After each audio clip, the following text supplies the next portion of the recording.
ओम नमो भगवते वासुदेवाय नमः। भक्तों, मैं आपको सुख सागर के संपूर्ण ग्रंथ की रोचक कथाओं का श्रवण करा रही हूँ। अगर मेरी इन कथाओं को आप क्रमबद्ध सुनना चाहते हैं तो कृपया मेरे इस चैनल धर्म यात्रा को लाइक करें, सब्सक्राइब करें और बेल आइकन को दबाएं ताकि आप क्रमशः मेरी सारी कथाओं को सुन सकें। सुख सागर और इसी तरह के सारे धार्मिक ग्रंथों की कथाएं मैं आप सभी के लिए पठन कर रही हूँ। राधे राधे। आज पहला स्कंद का 16वां अध्याय है। धर्म रूपी बैल व गाय रूपी पृथ्वी की बातचीत और राजा परीक्षित का वृक्ष की ओट से सुनना।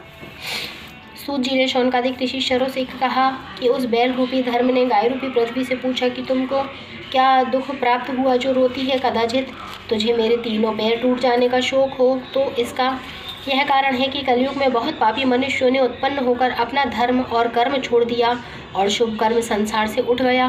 कलयुग में लोग यह चाहते हैं कि दामाद से रुपया लेकर अपनी कन्या का विवाह करें और पुत्र का पालन इस विचार से नहीं करते कि वह तरुण होने पर बाप के साथ झगड़ा करेगा। ब्राह्मण लोग वेद पढ़ने में आलस्य करते हैं और शूद्र वेद पुराण पढ़ने की इच्छा रखते हैं। क्षत्रियों ने ब्राह्मणों की रक्षा और सेवा करना छोड़ दिया है। राजा लोग प्रजा से दोनों फसलों का अन्न ले लेते हैं और यदि कुछ लगान फिर बाकी रह जाता है तो कहते हैं कि अपना बेटी या बेटा बेच कर दें। अथवा तू इस वास्ते रोती है कि श्याम सुंदर बिहारी जो तेरे ऊपर अपना चरण कमल रखते थे संसार से बैकुंठ को पधारे और कलयुग में अधर्मी राजा होकर तेरे ऊपर भोग करेंगे। अपने मन का हाल हमसे बतला। यह वचन सुनकर गऊ ने कहा, तुम सब बातें जानबूझकर मुझसे क्या पूछते हो? जिस कारण तुम्हारे 3 पैर तप, क्षमा और दया के टूट गए, केवल एक पांव सत्य रह गया, उसी के लिए मेरा रोना भी समझो, क्योंकि मनुष्य का सुख धर्म और दया से है। जब मनुष्य ने धर्म, क्षमा और दया छोड़ दिया तब है परमेश्वर को नहीं जान सकता और यह बात नहीं जानता कि धर्म करने से ज्ञान होता है।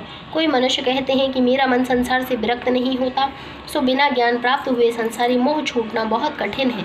मैं चारों वर्णों के मनुष्यों और राजा लोगों के लिए शोक किया करती हूँ कि कलयुग आने से सबको दुख होगा। मेरा अधिक रोना इस वास्ते है कि वृंदावन बिहारी बैकुंठ को पधारे। जब मुरली मनोहर के चरण कमल रखने से शंख चक्र गदा पद्म के आकार मेरे ऊपर बन जाते थे तब मुझे बहुत आनंद होता था। ऐसा कौन जीव जगत में है जैसे श्याम सुंदर के अंतर ध्यान होने से शोक न हुआ हो। जो 36 गुण श्याम सुंदर में थे उनका वर्णन तुमसे करती हूँ।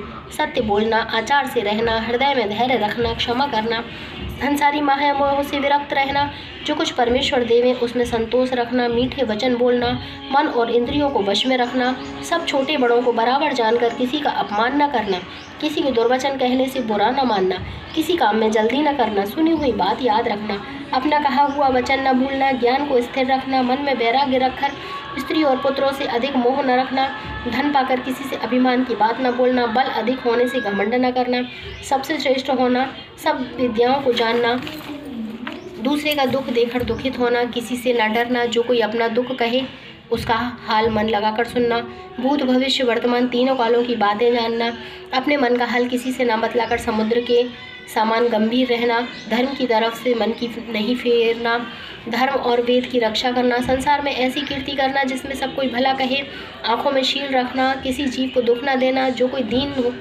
होकर अपना अर्थ कहे उसकी इच्छा पूर्ण करना, परमेश्वर का ध्यान करते रहना, सबसे अधिक बलवान होना, 3 लोकों में किसी शूरवीर को कुछ न समझना, साधु ब्राह्मण और महात्मा का आदर करना, परोपकार करना, सोहे बैल रूपी धर्म। श्याम सुंदर को इन सब गुणों के होने पर भी कुछ अहंकार नहीं था। 36 गुणों के सिवा और भी बहुत से शुभ कर्म उनमें थे। जिस समय उनको याद करती हूँ उस समय मेरा कलेजा फट जाता है। देखो, जिस लक्ष्मी के मिलने के वास्ते सब देवता और संसारी मनुष्य इतना तप और जप करते हैं, वही लक्ष्मी कमल वन को छोड़कर दिन रात श्याम सुंदर की सेवा में रहती हैं। ऐसे मुरली मनोहर की मैं दासी हूँ। जब द्वापर के अंत में तुम्हारे 2 पैर टूट गए और मैं कंशादिक राजों के अधर्म करने से दुखी हुई तब बैकुंठ नाथ ने यदुकुल में अवतार लेकर हमारा और तुम्हारा दुख छुड़ाया और कीर्ति संसार में फैलाई। ऐसे परोपकारी पुरुष के वियोग का दुख कौन सह सकता है? गाय रूपी पृथ्वी बैल रूपी धर्म से कहती गई थी और राजा परीक्षित खड़े सुनते थे। इति श्री पहला स्कंद 16वां अध्याय समाप्त।